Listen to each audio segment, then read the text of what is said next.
베테랑 변호사가 알려주는 법률 팁, 법과 관련된 상식에 대해서 굵고 짧게 알아보는 시간, All About 법과 함께합니다. 변호사가 대답해주는 법 관련 사소하고 소소한 궁금증을 풀어보는 시간인데요. 지난주에 우리가 변호사 수임료 책정 기준에 대해서 얘기를 나눴는데 오늘도 관련 얘기를 좀 나눠볼까 합니다. 오늘의 주제는 바로 변호사 수임료 어디까지 해당되나입니다.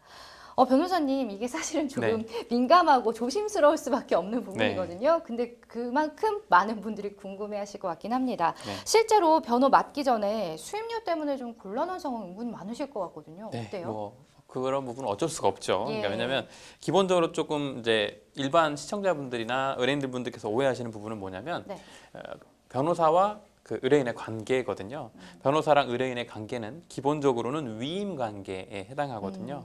따라서 변호사가 대리인으로서 업무를 수행하기 위해서는 위임 관계가 성립돼야 되는데 그 위임 관계가 성립되기 위해서는 위임 계약에 따른 수임료, 여기 수임료라는 말뜻 자체가 위임을 맡기는 비용이라는 뜻이거든요. 그래서 수임료가 적절하게 책정되어야만 업무가 원활하게 이루어질 수 있습니다. 그렇군요. 이 재판이 사실 한 번만으로 끝나지 않고 쭉 이어지기도 하잖아요. 두 번, 세 번, 뭐 그 외에 더 늘어날 수도 있는데 그때마다 수임료가 따로 책정이 되는지 아니면 한 번에 책정이 되는지 궁금해요. 여기서 말하는 재판이라고 하는 게 이제 가령 변론기일을 말하는 거라면 변론기일은 한 번의 재판 안에, 그러니까 1심 안에서도 한 번에 끝날 수도 있고 3번, 4번, 심지어는 긴 경우 10번, 20번 되는 경우도 있는데 그 같은 심급 안에서 출석 횟수가 늘었다고 해서 비용을 더 추가되거나 그렇지는 않고요. 다만 여기에서 이제 심급이 중요한 건데 1심, 2심, 3심 같은 경우는 각각 별도로 수임료가 책정되어야 하고 또 1심에서 선임됐던 변호사가 2심에도 계속 하겠다라고 할 경우에도 별도로 2심에서 선임계를 제출해야만 변호사로서 업무를 수행할 수가 있습니다. 그렇게 되는군요. 그러면 또 재판 중에 의견서나 또 혹은 참고 자료를 제출하기도 하잖아요. 그런 자료 작성 역시 수임료에 포함이 되는 건지 궁금해요. 네. 당연히 일단은 원칙적으로는 포함이 되는 게 맞습니다.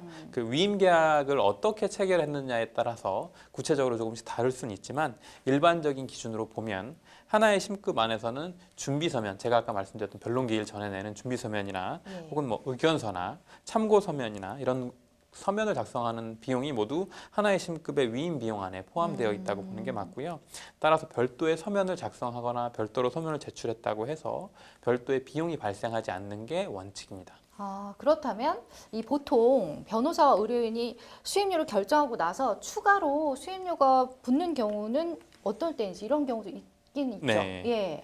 이제 그 아까 말씀드린 계속 전제가 이제 위임 계약의 내용에 따라서 달라지게 되는데요. 뭐 절차별로 내용이 다르기는 한데 가령 의뢰인분들이 잘 모르시는 내용 중에 본안 민사소송을 진행하던 중에 뭐 가압류나 가처분이 필요한 상황이 생겼다. 그러면 가압류나 가처분은 간단한 거니까 당연히 포함되는 거 아니냐 이렇게 오해하시는 경우가 있을 수도 있는데 별도의 신청 사건의 경우에는 별도의 신청서를 제출하고 별도의 또 위임장을 제출해야 되기 때문에 별도로 이제 수임료가 발생하게 됩니다. 그렇군요. 자, 마지막으로 직접 또 변호사 수임료를 이렇게 하시잖아요. 그 관련해서 좀 드리고 싶은 말씀이 있다면 어떤 게 있는지 궁금해요. 이제 일반인 분들께서 많이 오해하시는 것 중에 하나가 수임료를 최대한 이제 저렴하게 하면 좋은 거 아닌가. 그런데 문제는 뭐냐면 그 통상적으로 변호사들이 해당 사건의 수임료를 책정하는 기준이 투입하는 시간이나 난이도에 따라서 정하게 되는데요.